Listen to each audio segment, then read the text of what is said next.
सारे विपक्षी दल, ओवैसी हो, राहुल गांधी जी हो या अरविंद केजरीवाल हो या ममता जी हो, ये झूठ की राजनीति कर रहे हैं। भारतीय जनता पार्टी ने 2019 में अपने घोषणा पत्र में कहा है कि हम सीएए लेकर आएंगे और पाकिस्तान, अफगानिस्तान और बांग्लादेश के जो शरणार्थी है उनको नागरिकता देंगे। सीएए का कानून अभी चर्चा पर है। एक, इसमें एनआरसी का कोई प्रोविजन नहीं है। दो, इसमें किसी की नागरिकता छीनने का कोई प्रोविजन नहीं है। तीन, अगर विपक्ष को ये चाहिए कि उनसे चर्चा हो तो कोई भी कानून करने से पहले और बाद में संसद में चर्चा होती ही है। अब विपक्ष तुष्टीकरण की राजनीति कर कर, अपीसमेंट की पॉलिटिक्स कर कर वोट बैंक को कंसोलिडेट करना चाहता है। मैं उनको विनती करना चाहता हूं कि आप एक्सपोज हो चुके हो, ये मत करिए। पूरे देश की जनता जानती है कि सीएए इस देश का कानून है और ये 4 साल में मैं कम से कम 41 बार बोला हूं कि ये होगा, चुनाव के पहले होगा। सीएए का कानून कभी वापस नहीं जाएगा और भारत की नागरिकता सुनिश्चित करना ये भारत का विषय है, भारत की संप्रभुता का निर्णय है। इसके साथ हम कोई कॉम्प्रोमाइज नहीं कर सकते।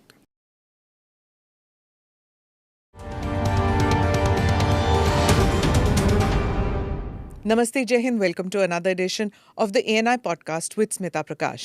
Today, my guest is the Indian Home Minister, Amit Shah, and the podcast is mainly a conversation about the Citizenship Amendment Act, which has recently been notified by the Government of India. The portal is already up for fast-tracking of citizenship to undocumented non-Muslim migrants from Pakistan, Bangladesh and Afghanistan. Like in 2019, when a lot of disinformation was spread about the act, which led to street violence in many parts of India, this time too political parties have begun attacking the Home Ministry and specifically the BJP, saying that this process is discriminatory in essence and will lead to hundreds of thousands of people losing their citizenship.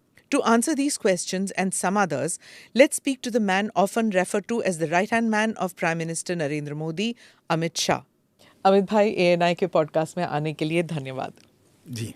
CA के लिए अभी लाने की क्या जरूरत थी? सारे जो विपक्ष के नेता हैं सब कह रहे हैं कि ये ठीक चुनाव के पहले नोटिफिकेशन लेके आए हैं। पहली बात तो सीए की जरूरत क्या थी और इसकी नोटिफिकेशन चुनाव के 2 या 3 महीने पहले? देखिए, मैं पहले टाइमिंग की बात करता हूँ जी।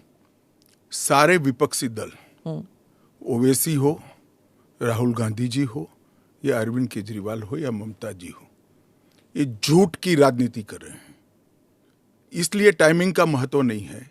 भारतीय जनता पार्टी ने 2019 में अपने घोषणा पत्र में कहा है कि हम सीएए लेकर आएंगे और पाकिस्तान, अफगानिस्तान और बांग्लादेश के जो शरणार्थी है उनको नागरिकता देंगे। तो भारतीय जनता पार्टी का एजेंडा बहुत स्पष्ट है और वो एजेंडे के आधार पर हमें बहुमत मिला है। 2019 में ही ये बिल संसद के दोनों सदनों ने पार कर दिया। उसके बाद कोविड के कारण थोड़ा लेट हुआ। अब टाइमिंग का क्या महत्व है? सरकार ने अपनी विल चुने जाने से पहले अभिव्यक्त कर दी है। चुनने के बाद फर्स्ट प्रायोरिटी में पहले ही साल में दोनों सदनों से इस कानून को मान्यता मिल गई है। रूल्स फॉर्मेलिटी है।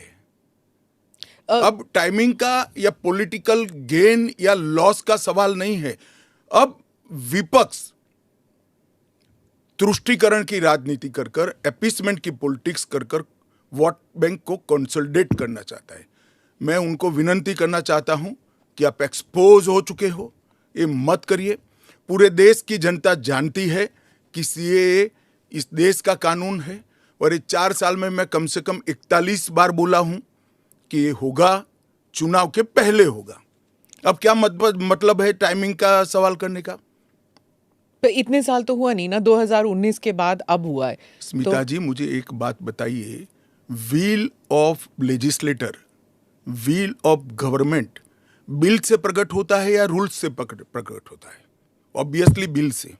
रूल व्यवस्था करता है, जो करने में पहले कोविड के कारण और बाकी सारे पॉलिटिकल इश्यूज के कारण लेट हुआ। मगर कब से नागरिकता मिलेगी? तो 2014 के पहले से वो थंब रूल वहीं का वहीं है। आज क्या फर्क पड़ गया है बताइए? कोई फर्क नहीं पड़ा है। भारतीय जनता पार्टी को के लिए ये पॉलिटिकल गेन का मुद्दा नहीं है। भारतीय जनता पार्टी के लिए, हमारे नेता नरेंद्र मोदी जी के लिए अफगानिस्तान, पाकिस्तान और बांग्लादेश से आए हुए करोड़ों शरणार्थियों को उनका अधिकार देने का मुद्दा है, उनकी वेदना से मुक्ति दिलाने का मुद्दा है और उनकी 3 पीढ़ी को न्याय देने का मुद्दा है, जो कांग्रेस पार्टी ने कभी नहीं दिया। आप कह रहे हैं करोड़ों लोग यहाँ आएंगे, लेकिन ये पॉलिटिकल नहीं है, मतलब आपको कोई पॉलिटिकल फायदा नहीं होगा। लेकिन जो विपक्ष है वो कहती है कि आप एक नया वोट बैंक बना रहे हैं, बीजेपी एक नया वोट बैंक बना रही है अपने लिए। देखिए, विपक्ष को और कोई काम नहीं। उन्होंने तो सर्जिकल स्ट्राइक और एयर स्ट्राइक को भी बताया कि आपका पॉलिटिकल फायदा है, तो क्या हम टेररिज्म पर कदम न उठाए? इन्होंने 370 को भी बताया कि ये आपके पॉलिटिकल फायदे के लिए कर रहे हैं। हम 1950 से कह रहे हैं कि हम 370 को हटाएंगे। उनका हिस्ट्री है, जो बोलते हैं वो करते नहीं है। मोदी जी का हिस्ट्री है, जो भारतीय जनता पार्टी ने कहा है, नरेंद्र मोदी ने कहा है, वो पत्थर की लकीर है।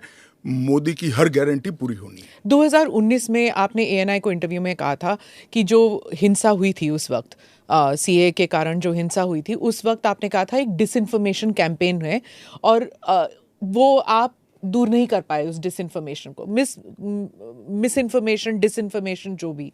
इस बार क्या पार्टी जो है या सरकार जो है उसको अलग कर पाई है? स्मिता जी, दरमियान में मैंने कहा 41 टाइम, 41 बार अलग अलग मंचों से इसके बारे में मैंने डिटेल बात करी है कि इस देश के अल्पसंख्यक माइनॉरिटीज या तो किसी और व्यक्ति को डरने की जरूरत नहीं है, क्योंकि सीए में किसी की नागरिकता लेने का प्रावधान ही नहीं है। सीए सिर्फ और सिर्फ